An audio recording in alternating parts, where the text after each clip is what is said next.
Boa tarde a todos. E quando eu estava pensando em como fazer essa palestra, eu resolvi estruturá-la da seguinte maneira. Parte dela vai ser repetida, então quem já viu o vídeo lá que tem aí na página da escola de 2012, 2013, etc., já viu um pedaço dessa palestra. Mas eu prometo que não é preciso de vocês irem embora, quem já viu o vídeo, etc., porque tem um pedaço bastante interessante, pelo menos eu acho que é, sobre essa apresentação de o que é engenharia de software aqui no DCC UFMG. E essa palestra minha foi inspirada por uma leitura de um livro da área de física.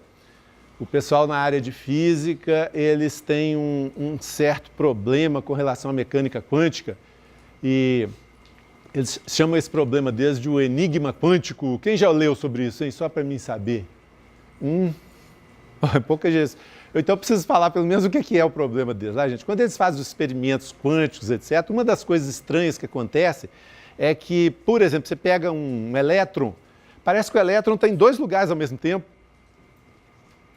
Né? Tem umas coisas desse tipo que acontecem. Então esse é o jeito mais fácil que eu tenho para dizer para vocês do que é o enigma quântico. Mas sugiro fortemente vocês lerem o livro de dois professores da Universidade da Califórnia, lá em San Diego. Não, San Diego não, desculpem. Da Universidade da Califórnia Eduardo, como é que é aquela Universidade da Califórnia lá na Bay Area, lá onde tem os ciprestes lá, etc.? É um dos 12 campos da Universidade da Califórnia. Tem um livro deles, são dois professores da Universidade da Califórnia, o livro deles chama Quantum Enigma. Então eu sugiro... Você conhece esse ou não? Não. Sugiro fortemente para vocês lerem, porque é um livro muito interessante e ele é focalizado... Sim? Não, é uma das UCs. É uma das UCs. Não, em cima. É bem perto de Carmel ali. Mas são dois professores de uma das UCs lá, e o nome do livro eu tenho certeza, chama Quantum Enigma. Então, basicamente, lá dentro da física, eles têm um dilema sério, que eles fazem esses experimentos e as coisas começam a ficar estranhas. E aí eles têm um embate interessante, que é o seguinte, eles jogam tudo para o lado da matemática, e se você tentar interpretar o que significa esses fenômenos quânticos que são observados, você é basicamente expulso da área de física. Você não pode querer entender esses fenômenos quânticos e por que eles acontecem dessa maneira. Eles fogem completamente ao nosso pensamento. Então, essa palestra aqui foi muito inspirada nesse livro desses professores da área de quântica. Mas antes de ir para essa área assim, mais pouco usual, que é esse terceiro ponto aqui, eu vou falar uma palestra um pouco mais simples também, voltada um pouco para o lado convencional, que já está nesse vídeo aí. Eu vou falar com vocês que nós temos vários professores diretamente ligados com engenharia de software, ou pelo menos indiretamente ligados. E tem uma outra área muito afim à questão da engenharia de software, que é a área de interface, interação homem-máquina. Essa área tipicamente a professora que lida mais perto disso aí, a professora Raquel Prates, que mexe com IHC, por isso que vocês estão vendo ali o interação homem-computador ali. Mas nós temos também o professor Clarindo, que mexe com essa área e também com a área de engenharia de software, e temos também o professor Marco Túlio, que mexe tanto com a área de engenharia de software, também a área de linguagem de programação. E os dois representantes assim, mais típicos de engenharia de software somos eu e Eduardo, né, Eduardo? Ou não? Acho que sim, não? Será que eu estou deixando alguma coisa de lado aqui? Tá ok. O que eu queria falar com vocês sobre essa questão aí é que a área de engenharia de software é muito interessante falar dela porque ela é uma das formações da área de computação. A área de computação tem tipicamente essas formações aí, e acreditem se quiser, existem órgãos governamentais, existem vários tipos de interesse que não querem que haja uma espécie de fragmentação das formações em computação. Então, tanto a Sociedade Brasileira de Computação, quanto o Ministério da Educação, etc., eles fazem questão de que qualquer esforço educacional, qualquer formação na área de computação seja uma dessas que vocês estão vendo aí. Então, nós temos, né, eu, Eduardo, outros professores, nós temos o privilégio de ofertar uma disciplina e trabalhar numa área aqui no Departamento de Ciência e Computação, aqui no DCC, que é uma das formações, e a gente atua dentro da formação de Ciência da Computação. E tem uma história aí que é muito interessante, mas eu não vou investir nela aqui hoje, que é porque que no Brasil, até cerca de 6, 7 anos atrás, não existia nenhuma graduação em engenharia de software. As que existiram até cerca de 5, 6 anos atrás eram nomes de fantasia.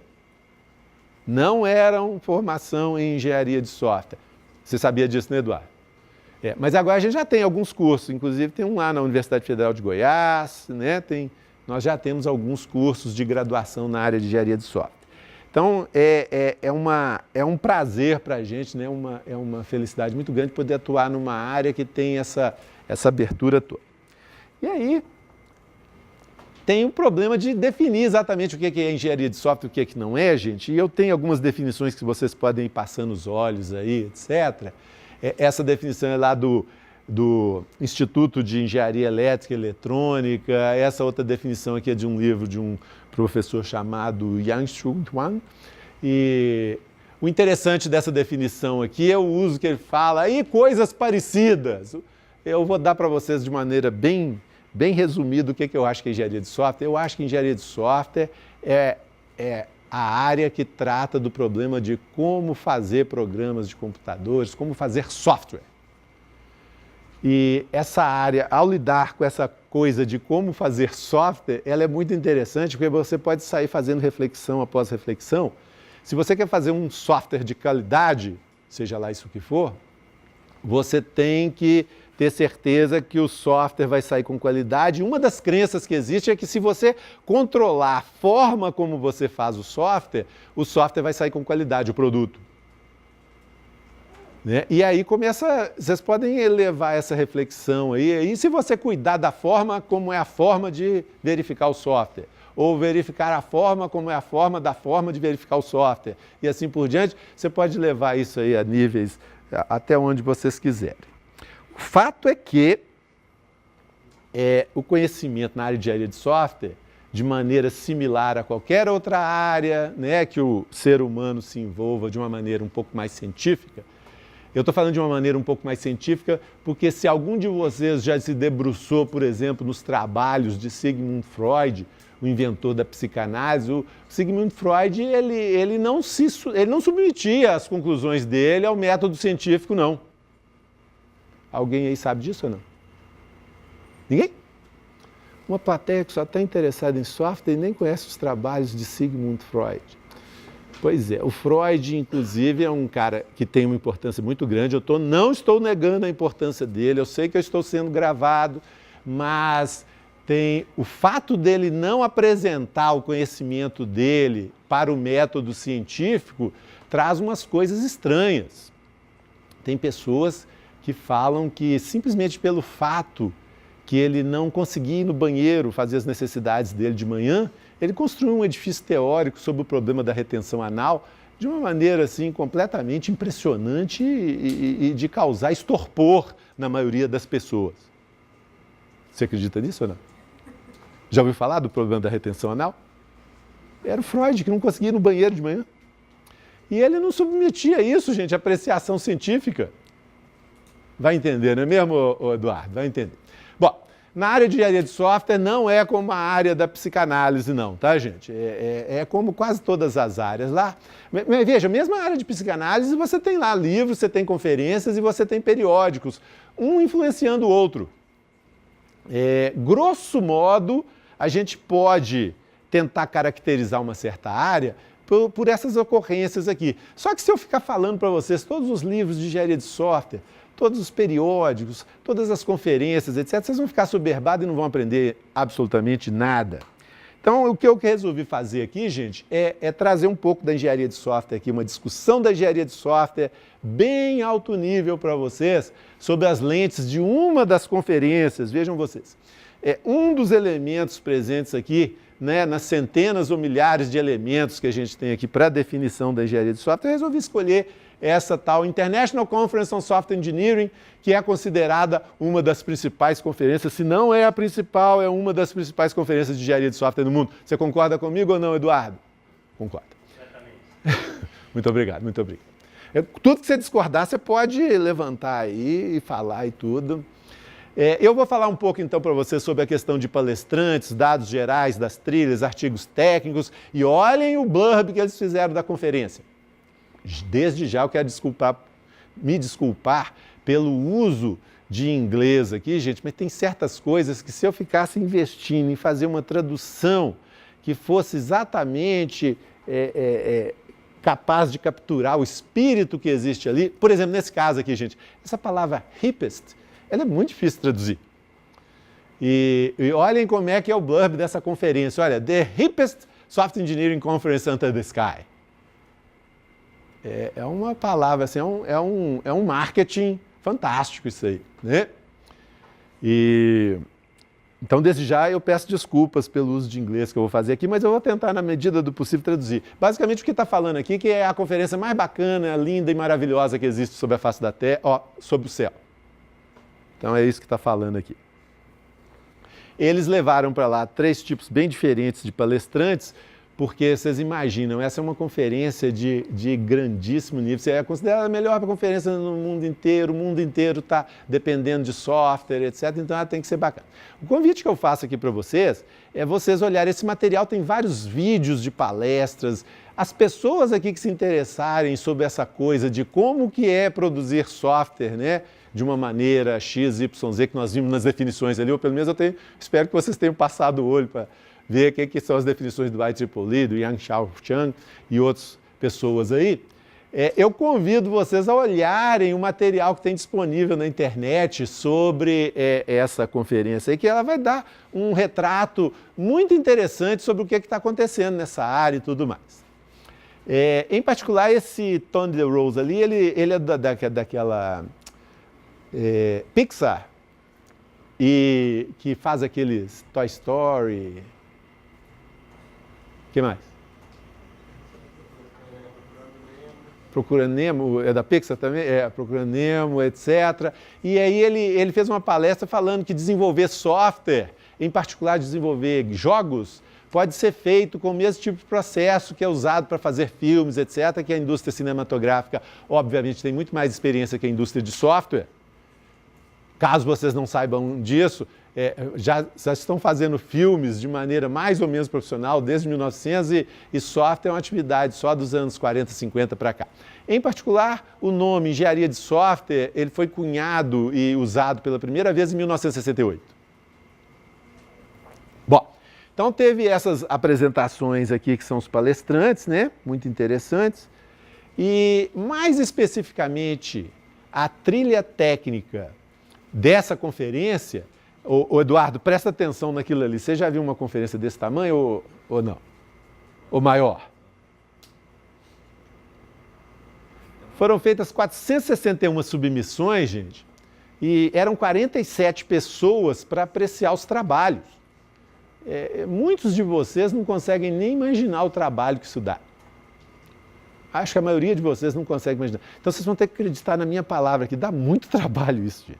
Tanto que o jeito como eles fizeram é um jeito que eu nunca vi desse jeito, tá, Eduardo? O jeito como eles fizeram. Porque eles pegaram só 2 membros de cada um desses 47 pessoas. Cada um desses 2 desses 47, revisaram cada um dos 46 e só depois, quando não estava dando nenhum tipo de briga entre os 2 primeiros, é que um terceiro revisou os 223 que foram classificados para a segunda fase.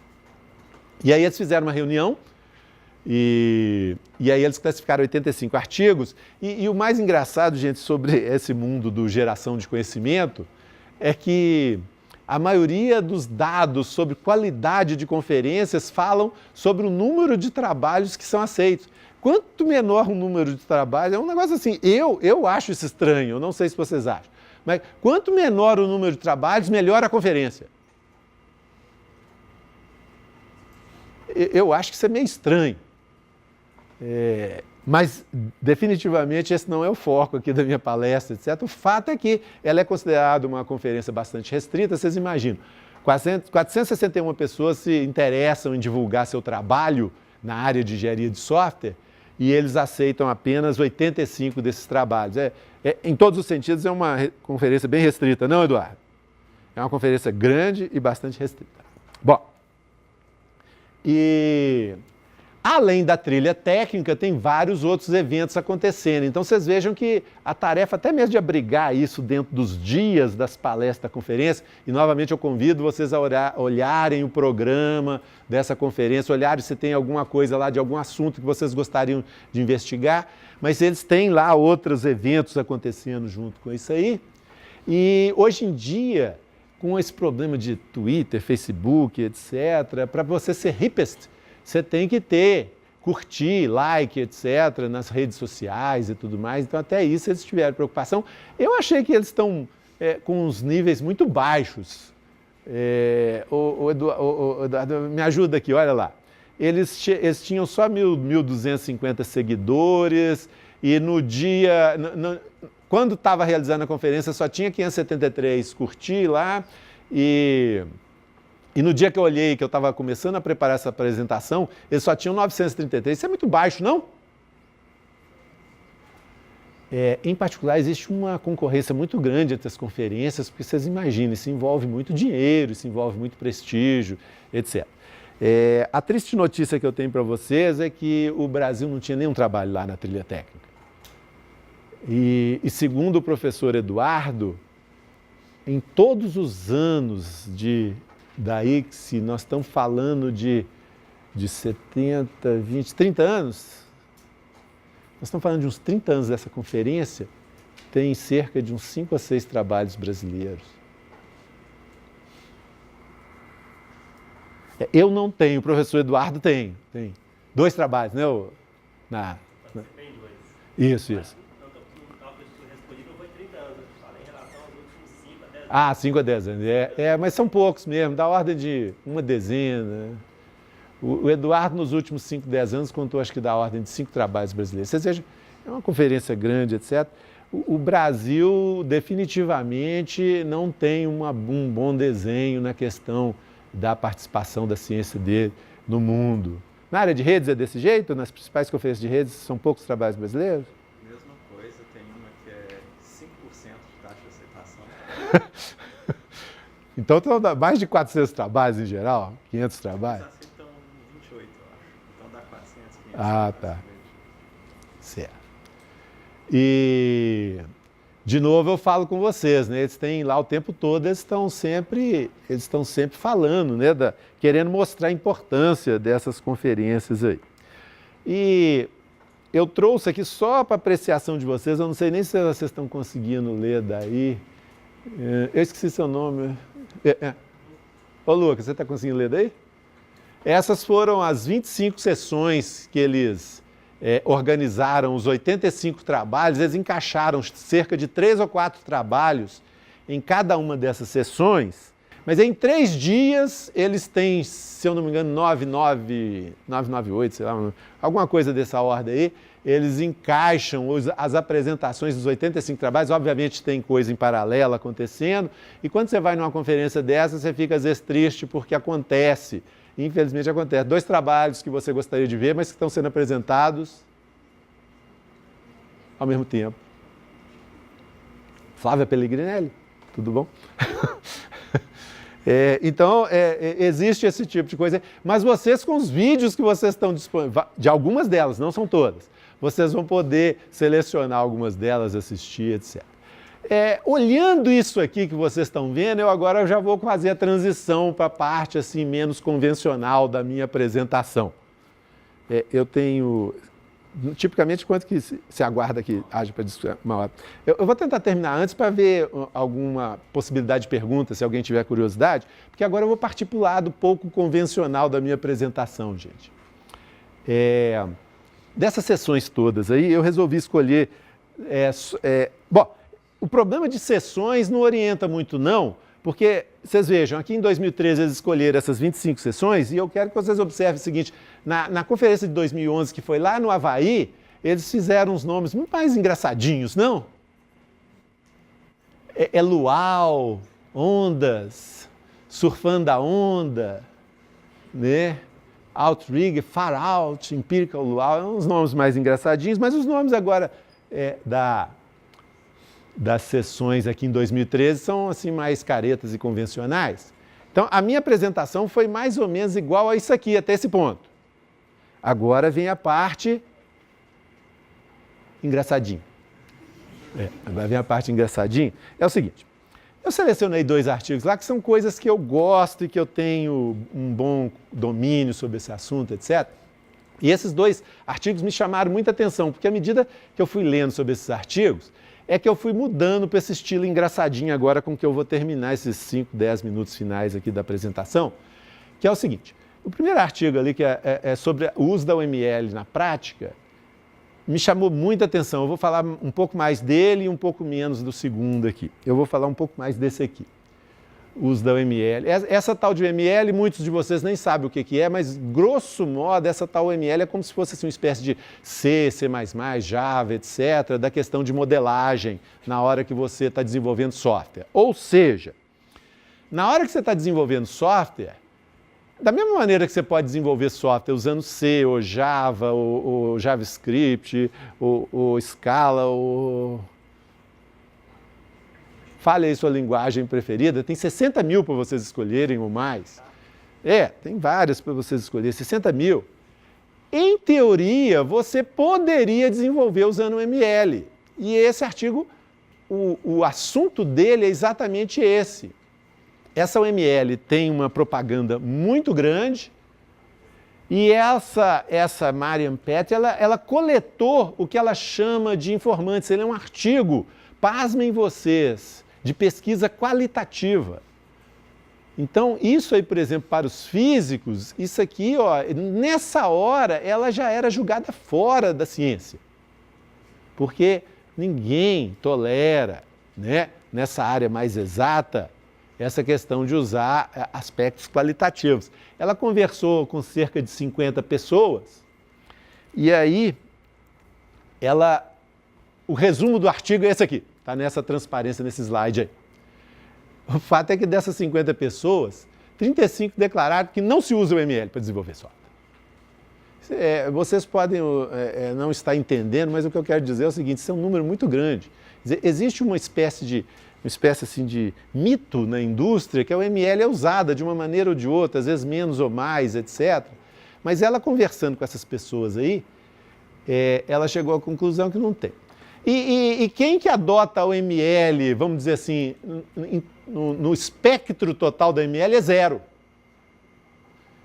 Então não deixa de ser uma coisa meio surpreendente. Ô Lucas, você entendeu alguma coisa que eu falei agora ou não? Você nem conhecia o UML, conhecia? Pois é, mas essa coisa chamada UML, existe um mito de que ela é usada no desenvolvimento de software no mundo inteiro.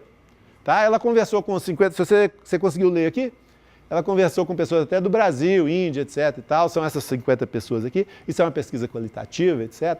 E aí eu fico pensando, gente, foi aí que me disparou essa coisa, eu fiquei pensando, isso é uma pesquisa qualitativa.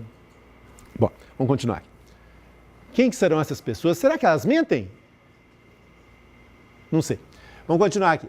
Esse outro artigo que eu selecionei aqui para vocês é o artigo que fala sobre um método para como tratar o problema de planejamento de horas extras no desenvolvimento de projeto de software. E eles falam lá, esse é o primeiro artigo, até onde eles conhecem, que faz o planejamento da questão de hora extra no desenvolvimento de software. Você já conhecia algum, Eduardo?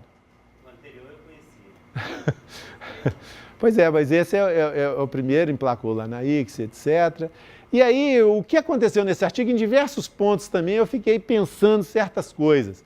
Eles afirmam que uma das características que distinguem o trabalho deles é a questão de que eles planejam baseado na preferência do stakeholder, do gerente de projeto, né? Enquanto que várias outras fazem uma espécie de automação. Aí eu fiquei pensando assim, mas qual o problema disso aí? Isso aí não é grande coisa, não. Eu posso configurar meu software para fazer de uma maneira ou de outra. E eu fiquei pensando, será que isso é um ponto de verdade? Bom, e aí então eu quero agora mostrar para vocês como é que eu acho que a área de engenharia de software definitivamente não é igual às equações matemáticas da mecânica quântica, da física, etc. E eu acho que a gente está muito afastado dos aspectos humanos da questão do software. Afinal de contas, quem vai dizer se o software é bacana ou não são as pessoas. Eu faço um software aqui, se todos vocês gostarem, ótimo, é um software de qualidade, quem vai negar isso? Se vocês não gostarem, como é que eu vou defender que esse software é bom? Então, eu vou mostrar agora, do caso mais grave para o caso mais tranquilo, como é que o problema de a gente não lidar com os aspectos humanos afeta muito até onde a gente precisa chegar na engenharia de software. A engenharia de software já aceita bem o problema do erro, que é um problema grave do ser humano. O ser humano não é treinado para lidar bem com a questão do erro. Ô Flávia, você teve uma disciplina sobre como lidar com o erro? Não. Nós não somos treinados, inclusive eu tive experiência de várias vezes que eu ofertei a disciplina lá, eu fiz alguns experimentos, às vezes mais simples, menos simples, etc. Ninguém aceita bem o erro. E a gente deveria aceitar, gente, porque todos nós erramos. Todos nós. Todo dia. Não é um fenômeno que acontece, sei lá, de noite, quando a gente vai deitar e de repente, sei lá, o nosso consciente começa a se esvair e tudo mais, e a gente começa a fazer erros. Não, a gente erra o tempo todo. Então a gente está lidando bem com o erro. E agora eu quero voltar aqui, só mostrar para vocês como é que o erro está sendo bem tratado. Ó, aqui. Ó, aqui, naquele testing, test case generation, test case selection, debugging, bug prediction, tudo isso aí são coisas, são sessões relacionadas com o problema do erro. A pessoa erra na hora de fazer as coisas e está cheio de sessões. Mas o problema da mentira, gente, o problema de tudo é o seguinte, na hora que você vai fazer um software, por exemplo, o seu usuário mente. E a mentira não é bem tratada, não. Então nós estamos com uma engenharia de software que tem espaço para essa aproximação para o lado dos aspectos humanos. E o que eu estou trazendo aqui para vocês, e quem quiser pode investir nessa questão aqui, é assim, eu quero deixar bem claro, viu, gente? Esses dois artigos me inspiraram sobre o problema da mentira. Eu não acho que tem mentira dentro desses dois artigos. Eles me inspiraram. O primeiro que eu quero trazer aqui para vocês é o seguinte, é o caso do Diederik Stapel. Eu não sei se eu estou falando o nome correto, porque é um nome holandês. Diederik Stapel, quem já ouviu falar do caso? Ninguém. Olha, então isso aqui vai causar um certo impacto. O caso é o seguinte, esse cara era um professor, professor titular numa universidade lá da Holanda, etc., com dezenas, centenas de publicações, inclusive na Science, que é uma espécie assim, de mito entre nós acadêmicos. Né? Se vocês me verem algum dia publicando na Science, vocês vão ver que eu vou sublimar. Ele tem. Ou tinha. Descobriram que ele inventava os dados dele todos. Isso é um caso gravíssimo, gente. Ele está respondendo por esses atos todos. Ele recebeu muito dinheiro do governo. Agora o governo, inclusive, quer que ele devolva o dinheiro de pesquisa que ele recebeu e que ele empregou mal inventando os dados. Ele, durante anos, inventou os dados. Não foi 1, 2, 3 casos, não, gente. São dezenas de publicações ele inventando os dados. Até que, eventualmente, uma aluna dele, por acaso, foi comparar o dado de um experimento que não tinha nada a ver com outro experimento e as colunas eram iguais. E ninguém desconfiava disso, ele ia para casa e trazia os dados. Isso não acontece, gente, no ambiente acadêmico. Tá? Se eu inventei algum dado até hoje, foi dos meus alunos, porque eu nunca levantei dado nenhum. Mas o Diederik Stapel, ele ia para casa e trazia os dados para os alunos. Você não conhecia o Diederik Stapel? Não, mas tem vários, tá? Tem um professor japonês, tem vários casos. Se vocês quiserem entrar no Google, vocês podem pôr do tipo assim, 10 most famous academic frauds. Ou 10 mais famosas fraudes acadêmicas, e vocês vão poder ver centenas, dezenas, etc. E não é o tipo de mentira que eu acho que necessariamente a engenharia de software tem que lidar, não. Esse tipo aqui não, mas existe. Esse outro caso aqui, gente, já é o caso do Alan Sokal. Quem conhece o caso do Alan Sokal? Isso vai causar um certo impacto aqui. Isso vai causar um certo impacto. O Alan Sokal, ele é um físico da área de gravidade quântica, essas coisas todas. Olha aí o problema do quântico aí, de novo. E ele não estava aguentando, gente, um pessoal... Existe uma espécie assim de... Eu acho que até indevida, na verdade, porque eu acho que existe a boa ciência, a má ciência, não existe a boa área, a má área, não. Existe a boa ciência, a má ciência e tudo mais, mas existe, eu não posso negar para vocês, existe uma espécie de guerra de certas áreas de conhecimento.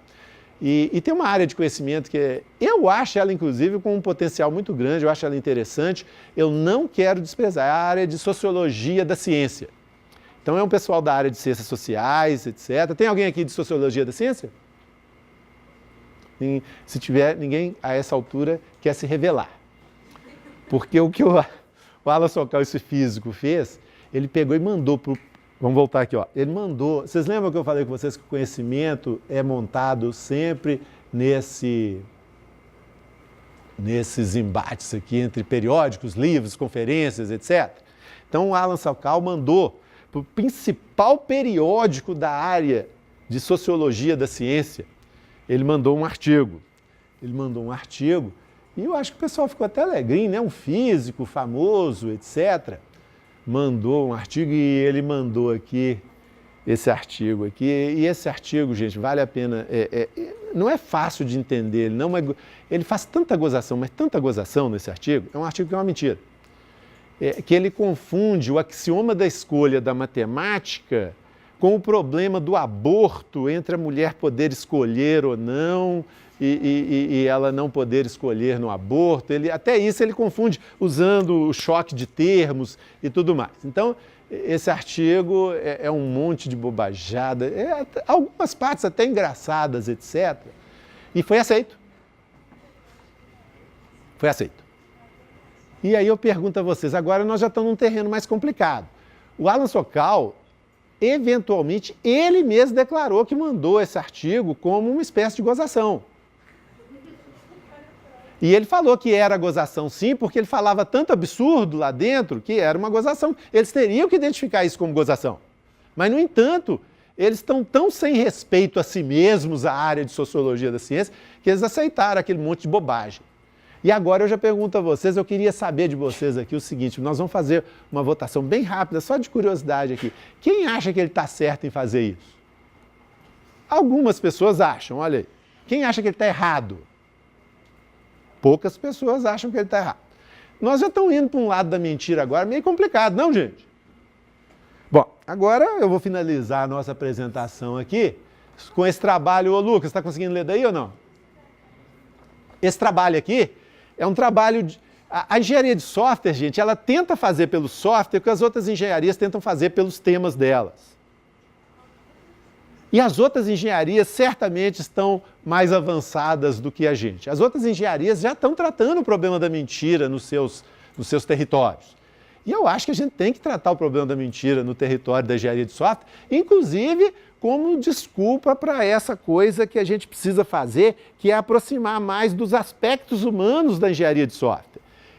Esse artigo aqui, então, ele fala sobre o problema dos projetos dentro dessa área aí de construção, etc. e tal, serem sempre projetos que estão com custo subestimado e posteriormente os custos ficam... Vocês já viram isso em algum lugar? Já, né? Acho que já, eu acho que já. Todo mundo poderia levantar a mão, porque aqui no Brasil está cheio disso aqui, só que a gente ainda não tem tratado sobre isso aí, nem nada não. E eu acho interessante também que eles são tão engraçados quanto o Sokal.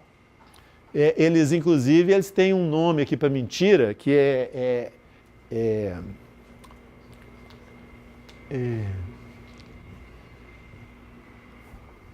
Strategic Misrepresentation.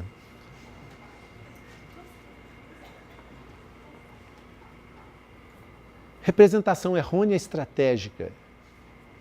Como é que você traduziria, Dar?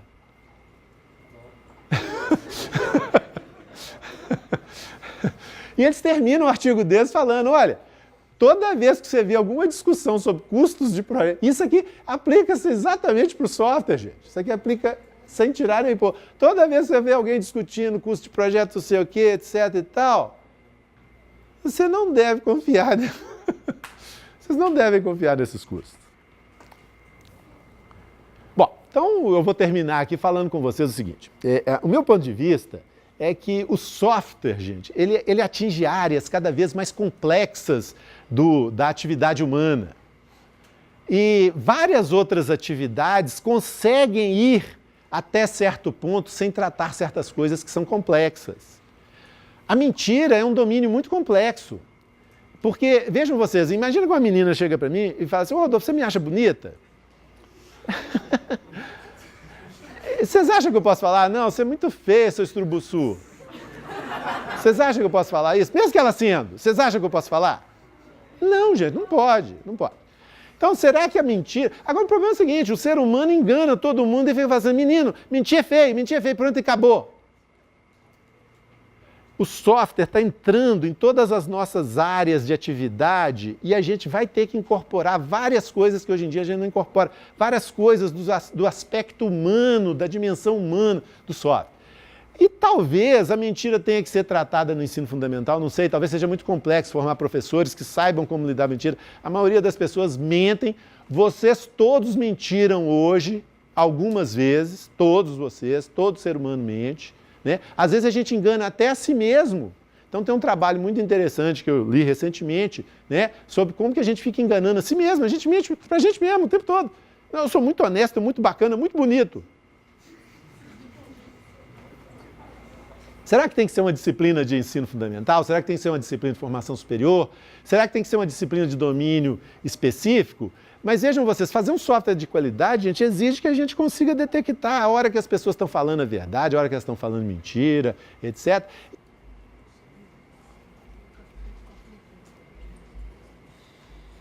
Muito obrigado, gente.